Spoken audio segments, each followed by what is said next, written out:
பேசும் அனைத்து நண்பர்களுக்கும் வணக்கம்.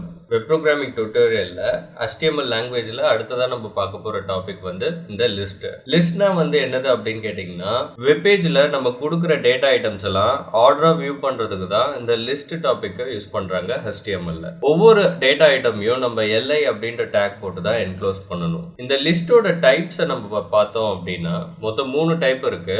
ஆர்டர்டு லிஸ்ட், அதுக்கு வந்து OL டேக் வந்து யூஸ் பண்ணணும். அன்ஆர்டர்ட் லிஸ்ட், அதுக்கு UL டேக் வந்து யூஸ் பண்ணணும். அப்புறம் கடைசியா டெஃபினிஷன் லிஸ்ட், அதுக்கு வந்து DL டேக் வந்து யூஸ் பண்ணணும். இப்போ ஆர்டர்டு லிஸ்டா ஒரு டேட்டா ஐட்டம்ஸ் நம்ம டிஸ்ப்ளே பண்றோம் அப்படின்னா அது வந்து 1 2 3 ஆர்டர்ல வரும் நம்பர்ஸ்ல. அன்ஆர்டர்ட் லிஸ்டா ஒரு டேட்டா ஐட்டம்ஸ் ஒரு 5 வேல்யூ 3 வேல்யூ நம்ம வந்து டிஸ்ப்ளே பண்றோம் அப்படின்னா அது வந்து புல்லட்ஸ்ல வந்து வரும். அது ஒரு அன்ஆர்டரா இருக்கும் பார்க்கிறதுக்கு. ஒரு டாபிக்கை பத்தின டெஃபினிஷன் தரணும் அப்படின்னா DL டேக் உள்ளார கொடுக்கணும். வாங்க எப்படி கோட் பண்றது அப்படின்னு பார்க்கலாம். இப்போ இங்க வந்து பாத்தீங்கன்னா நான் வந்து ஃபர்ஸ்ட் H1 டேக்ல PG கோர்சஸ் அப்படின்னு கொடுத்திருக்கேன். ஃபர்ஸ்ட் OL டேக்ல நான் என்ன பண்றேன் அப்படின்னா, OL டேக்ன்றது ordered list. OL tag open பண்ணி என்க்ளோஸ் பண்ணிட்டு அதுக்குள்ளார LI டேக் குள்ளார ஒவ்வொரு டேட்டா ஐட்டமையும் நான் ஓபன் பண்ணி என்க்ளோஸ் பண்ணியிருக்கேன். PG கோர்சஸோட ஃபர்ஸ்ட் டேட்டா ஐட்டம் வந்து MTech அப்படின்னு நான் ஒரு வேல்யூ கொடுக்குறேன். அதுக்கப்புறம் MCA, அதுக்கப்புறம் MSc அப்படின்னுட்டு. ஸோ இப்போ இது OL டேக் உள்ளார கொடுத்ததுனால இங்க LIல இருக்க LIனா லிஸ்ட் ஆஃப் ஐட்டம் அப்படின்னு சொல்லுவாங்க. OLனா ஆர்டர்டு லிஸ்ட் அப்படின்னு சொல்லுவாங்க. இப்போ இந்த LI டேக்ல கொடுத்திருக்கிற ஒவ்வொரு டேட்டா ஐட்டமும் நமக்கு எப்படி டிஸ்ப்ளே ஆகும் அப்படின்னா 1 2 3 ஆர்டர்ல வரும். இதே நம்ம அடுத்த கீழே இருக்க லைன் வந்து பார்த்தோம்னா அதே PG கோர்சஸ், ஆனா இங்க UL டேக் போட்டு கொடுக்கிறோம். UL டேக் போடும்போது புல்லட்ஸ்ல வந்து வரும். UL டேக்னா அன்ஆர்டர்ட் லிஸ்ட் அப்படின்னு அர்த்தம். ஆனா LI வந்து ரெண்டுத்துக்குமே காமன். OL டேக்லயும் டேட்டா ஐட்டம் ரெப்ரசென்ட் பண்றதுக்கு LI தான் யூஸ் பண்ணணும்.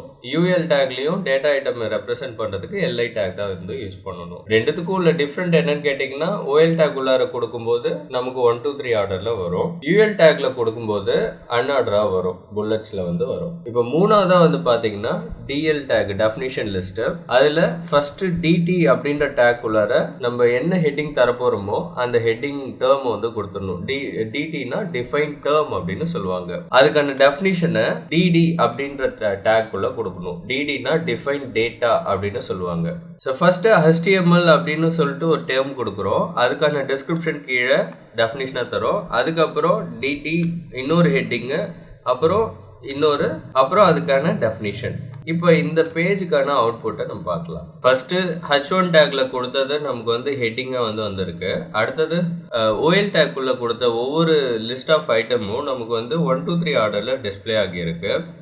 ஏன்னா அது வந்து OL டேக்குள்ள கொடுத்துருக்கிறதுனால ஆர்டர் டு லிஸ்டா வந்து வந்திருக்கு. அடுத்த H1 டேக்ல அதே மாதிரி PG கோர்சஸ், ஆனா இந்த வாட்டி UL டேக் கொடுத்ததுனால அது அன்ஆர்டர்ட் லிஸ்ட்ல வந்திருக்கு.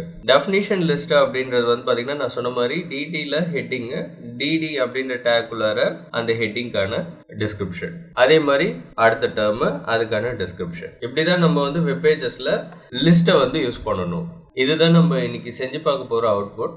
இதுல வந்து நான் என்ன பண்ணிருக்கேன் அப்படின்னா 11 ஹிஸ்டாரிக்கல் பிளேசஸ் டு விசிட் இன் தமிழ்நாடு அப்படின்னு சொல்லிட்டு ஹெட்டிங் கொடுத்துருக்கேன்.